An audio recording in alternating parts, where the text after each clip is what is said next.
Thank you for coming to my session. I'm very honored to be here for sharing our story about Civic Tech. By the way, so before starting, please raise your hand. How many of the people know the term Civic Tech? Oh, very few. Good.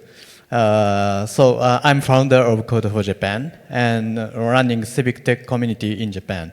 And Civic Tech is a global movement transforming government-citizen relationships through technology and community. We have both two phases. The one phase is for the collaborate with the government to foster open government initiatives like promoting open data or open source software or doing a hackathon with them.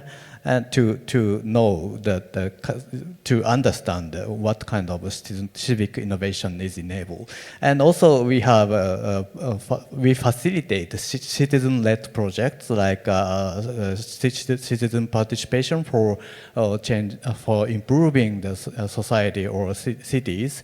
Often organize the kind of the participatory experimental projects with citizens. It's called Living Labs, and also provide some participatory policy making platform or something.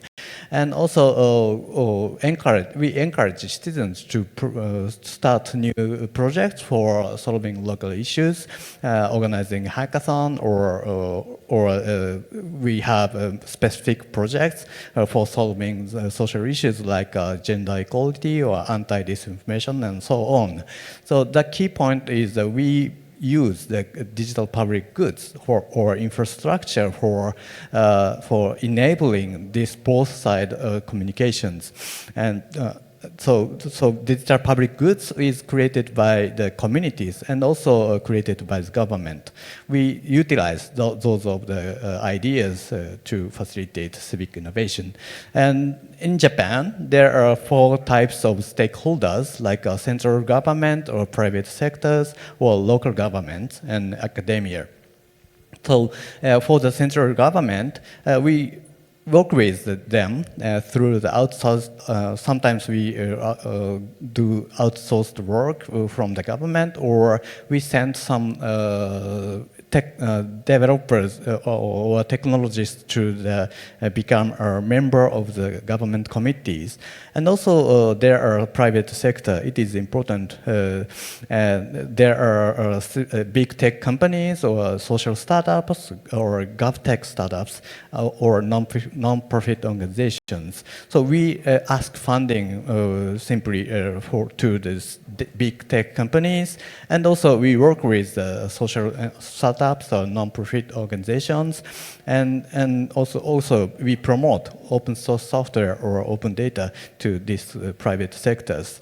And the local government is really important for us because civic tech, literally the citizens can do something with the local government. So we facilitate to build the local communities or become, sometimes the technologists become fellows to the civic local government. And as an academia, we provide kind of opportunities for of the students' internship or youth civic engagement processes and so on. So we have those kind of stakeholders. And Code for Japan's role is facilitate civic tech in Japan. And our vision is think together, create together. And we have 3 pillars of activities mainly. One, we foster digital democracy. And we build digital public goods. And also we facilitate citizen-led projects. And those 3 pillars, under those pillars, we have many projects. And right now, we have more than 8,000 members on our Slack workspace. And also, we have more than 20 core members, paid staff. And also, we have 19 plus brigades. Brigades mean the local Code for community, like a Code for Sapporo or a Code for Osaka. And we have grassroots communities. and connect those for facilitate to start new things. I started Code for Japan 11 years ago, and we have been organizing the more than 65 times monthly hackathons, and we have multiple government partnerships. Let me show some examples from the digital public goods part. And this is a DCDIM, the software, open source software for the citizen participation processes. This is created by originally built by the Barcelona city government, but this is open source, so that we translated this software into Japanese and also provide those instances to the local government, like Kakogawa cities or Kamaishi city. And in Japan, citizen engagement tools are beginning to be used in a wide range of fields, both of the public and private sectors. So right now, Code for Japan is providing such providing those software for cities to encourage citizens to participate the policy making processes. And also we have, as I said, we have 19 plus regional civic tech communities. Each communities have the different format of activities.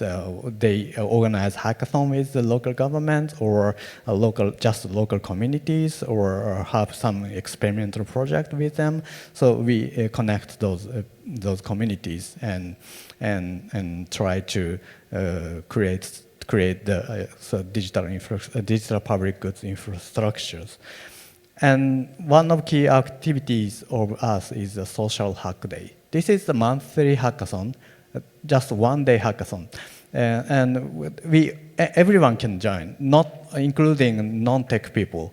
In the beginning of the event, the project owners will pitch their ideas or existing project and ask help by the participants. So each participant can choose which project you want to join, and after forming the teams, that team will work together, and at the end of the event, they will share what improvement has done on the event. And this is a regular hackathon, so that people don't need to build the new projects every time. They can bring their existing project, and the people join and help to improve. This hackathon is not a competitive hackathon, that collaborative hackathon. And from that activities, we have so many projects. This is part of the project list, our project list. And on this stage, I don't have time to explain details, but some of the projects are very active, but some of the projects are already quiet, and some of the projects have been released publicly. So, from the hackathon event, some citizens create projects, and some projects actively developed. But still, we have many challenges as a civic tech community. Sustainability is issue, and also impact and adaptation is also issues, and also technical social issues. Like, we have funding model is very difficult. Currently, in Japan, there is not much foundation helping this kind of the new form of activities. So we earn revenue from the government. and spend those revenues to the community side.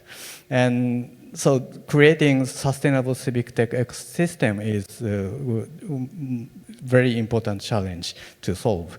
And also growth management is difficult. Maintaining quality with scale, it's very difficult to manage by the just the voluntary groups. So we need some kind of solution for growth, managing growth. And also impact side, the government integration is still difficult. Bureaucratic resistance to open source is strong in Japan, and the procurement system does not fit with this kind of open source software. And civic engagement, and there are digital literacy gaps between generations or sectors. And technical challenges also we have. Recently technology evolution is quite rapid, so we have to catch up to understand the new challenges like AI governances or privacy protection. So and also social innovation side, we have to we need to have a way to measure real social impact. This is very important to expand our community to the other stakeholders. But and also we have we can see the future trend and opportunities. For example, AI can be used for making better policy discussions. And the right side images from the recent election in Japan. Some researchers illustrated, visualized, and clustered opinions from the citizens. And so that this kind of software is widely used in Japan. Not widely used. This,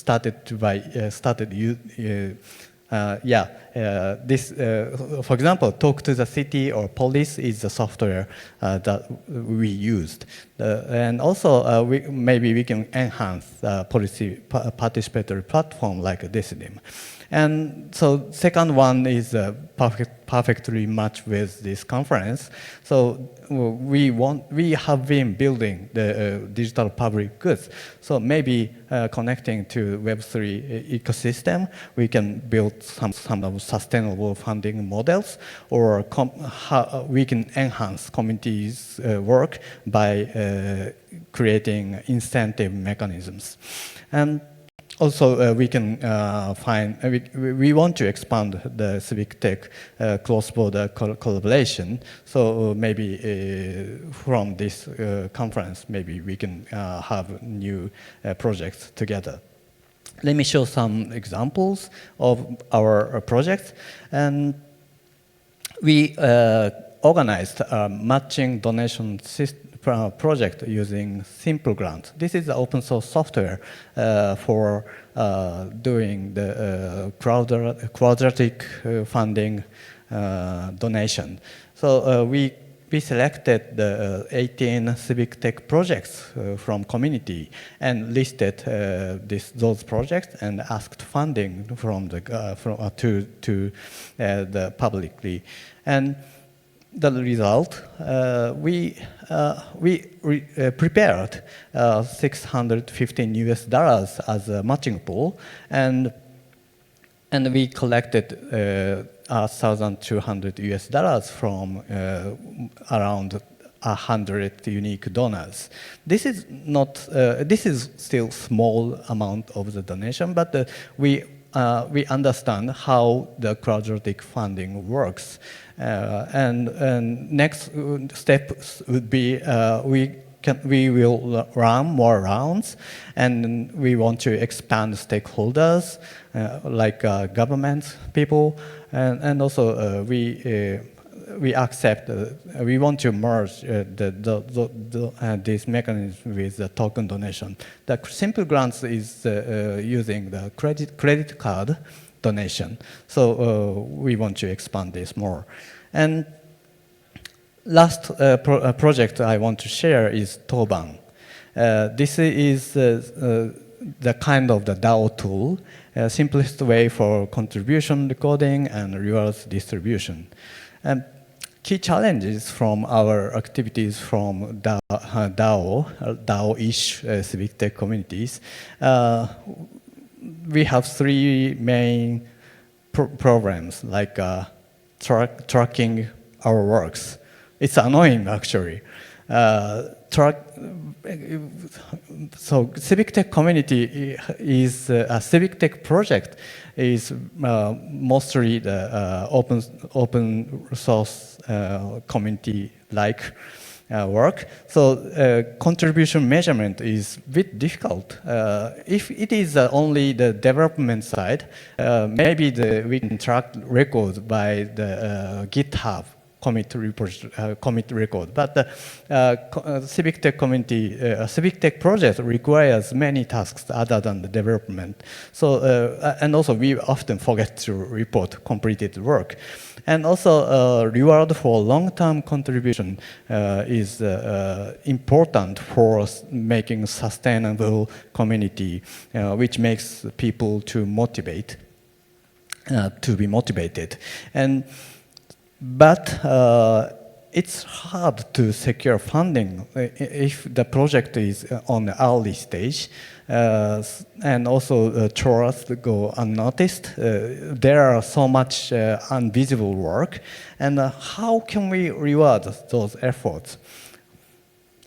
It is that is one point we want to solve, and also onboarding rather is also key, and so many people can join easily because it's open, but actually it's difficult to join without help. Understanding the community is takes time. So we need to have a better onboarding processes, and yeah, so that's why we started Toban. Toban is a role-based reward system. So those features, Toban has this kind of features. It offers effective role management. This is not a task-based system, role-based. Project owners can assign and manage responsibility efficiently, and also track contributions from the contributors. Use P2P token transfers to record even small contributions. And we said Toban can be used to set fair rewards, determine rewards based on role and time engaged. And also a quick distribution. Toban can distribute rewards swiftly to large groups. We are using the HATS protocol like this, and so the roles can be distributed to some people, and also that people can assign their role to subgroups, so that the role will be distributed to the contributors. And after getting some rewards, like a treasury or revenues from the project, the project owners can distribute the rewards to the contributors. So this can be used not only for the civic tech communities. For example, maybe Toban can be used for the residency program, housekeeping, or essential workers, additional bonuses. So but this is just beginning. If you are interested in, please join us. We have the GitHub repos, and we started TG group, and there is a lead developer. So please talk to us. And yeah, that's all mainly, but we have many use cases. Let's solve real-world problems with us. Thank you very much. right. Do we have any questions for Hal in the audience? We do have some time to take a few questions.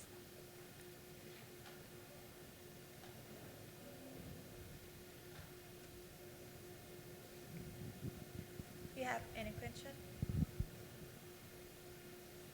You can use mic, you guys.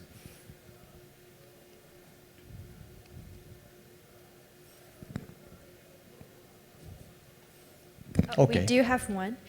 How you tackle the cross-border payment?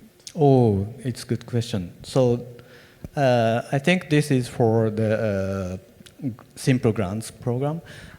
We accept right now. Currently, we just accept credit card donation.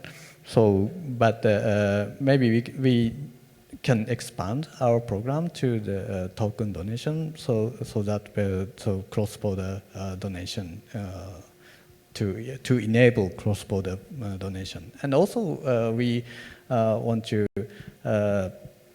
we participated to the Gitcoin round, and maybe we can mix that kind of the solutions. All right. We do have one question here. Hi, this is Mitali. I actually wanted to ask you how one of the challenges you mentioned was bureaucratic resistance to open source. Mm-hmm. And say, especially in countries that have authoritarian governments, how do you propose one can like navigate through these challenges? Good question. Thank you very much. So we have been convincing them, the government people, to use open source software. But we need to explain the value about using open source software, not only the technical side, but also the why they have to care about this. So, and one of the reasons they accepted is the efficiency, cost efficiency, because in Japan there are 1,741 local government cities, and if each city is built their solution by scratch, it takes so much cost. But it's happening in Japan. So I explained and demonstrated to build the software as we built the COVID-19 dashboard for Tokyo Metropolitan Government, and we published that source code on GitHub and accept the issues and pull requests. After that, many people contributed to improving to improve software, and also other prefectures used the software and same software and using their data to visualize the COVID-19 situation. So such kind of demonstration was really useful to explain why government have to choose open source license. All right, I think we can take these two questions. Are there any advices or hard-learned lessons you want to share to people who want to establish this kind of initiative? Oh, so hard-learned lessons could be people. It's very, very difficult to keep long contributions from everyone. People have no time to keep contributing to civic tech community. Actually, I'm a founder of Code for Japan, but no one still working with me as the initial members.